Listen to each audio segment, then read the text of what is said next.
हरिद्वार में तीसरे मोर्चे का शंखनाद। एडवोकेट अनिल मिश्रा संभालेंगे कमान।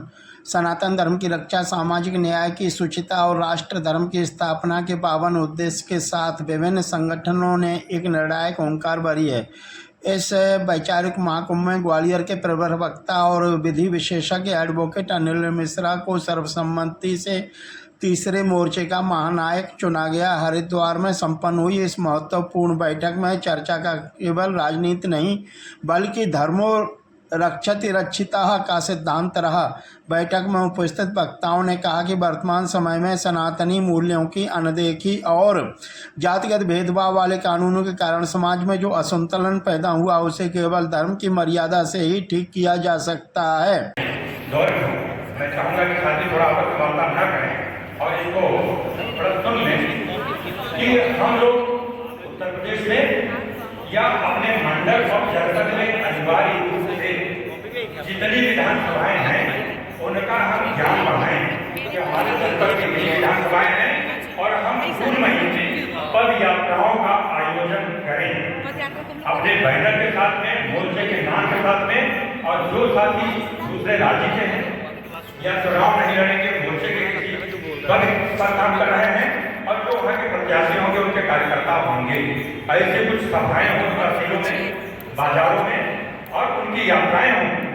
ऐसा जून महीने में वातावरण बने ताकि हमको चुनाव आने के जुलाई से दिसंबर तक कितने कार्यक्रमों को अपने में समाहित किया, कितनी राजनीतिक पार्टियों को समाहित किया, कितने कर्मठ कार्यकर्ता बनाए और क्या कार्य किया, क्योंकि एक महीने में हमें बहुत कुछ करके दिखा।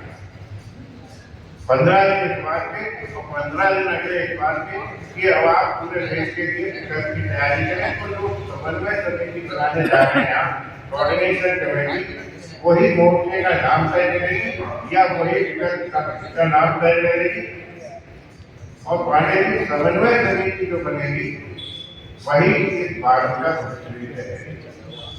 ये समन्वय समिति ही ये तय करेगी। मैं समझता कि दोनों चीजों में टाइम वेस्ट किया जाए, योजना बनाया जाए और फिर उसके बाद राजनीतिक रिजल्ट बनाया जाए। तो मैं चाहता हूँ कि समन्वय समिति मंथन करे, विचार करे कि हमें राजनीतिक विकल्प के रूप में डायरेक्ट कौन सी पार्टी को रिजल्ट कराना है। पुरानी पार्टियों से लोगों की नाराजगी हो जाती है।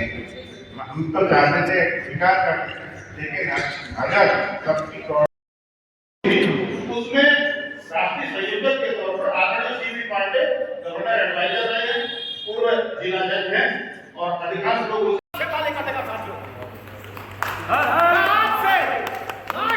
हाथ जोड़कर विनती करता हूँ, अगर आप इसके बाद में 4 लोग बोले तो सिर्फ एक ही संगठन पर बोले, एकता पर बोले।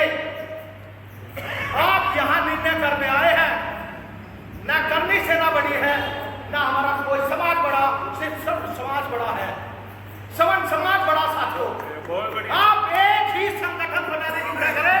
मैं मानता हूँ अनिल मिश्रा जी ने कभी भी किसी को नहीं कहा कि वो राष्ट्रीय अध्यक्ष बनेंगे। उन्होंने कहा मेरी सिर्फ कानून की प्रणाली है, उनसे मैं दूसरे समाज को जवाब दूंगा अपने समाज के लिए। मैं उस मार्ग पर समय चलना चाहता हूँ साथियों। मधु शुक्ला जी ने कभी नहीं कहा होगा कि मुझे आप कोई दायरे में रखिए, मुझे कोई भी पद दीजिए। आप लोगों से किसी ने भी पद नहीं मांगा, लेकिन आपको एक संगठन बनाने की क्या भूल नहीं होगी। सहारनपुर में एक संगठन पर कमल भाई ने तैयार किया, मेरे सैकड़ों साथी उनका साथ देने को तैयार बैठे। आज एक आवाज पर 40 आदमी यहाँ बैठे और अब तक एक आदमी भी सहारनपुर का नहीं रहा। मैं इतना धन्यवाद करता हूँ। पूरे देश से लोग आए, लेकिन 15 मिनट रुककर कोई आदमी यहाँ नहीं तैयार नहीं। साथ नहीं होगा भी, संगठन का नाम खुलेगा, एक ही खुलेगा, समन समाज समन्वय मीटिंग होगी, समन समाज संगठन बनेगा। उसी का मैं धन्यवाद करता हूँ और मैं बात संगठन चलूंगा जैसे मेरे गुरु जी वो जहाँ पर बहुत लोग बैठे हैं और सभी ने बात माननीय जैसा की चर्चा चल रही है, हमें एक मोर्चे पर विचार करने के लिए यहाँ पर एकत्रित हुए थे।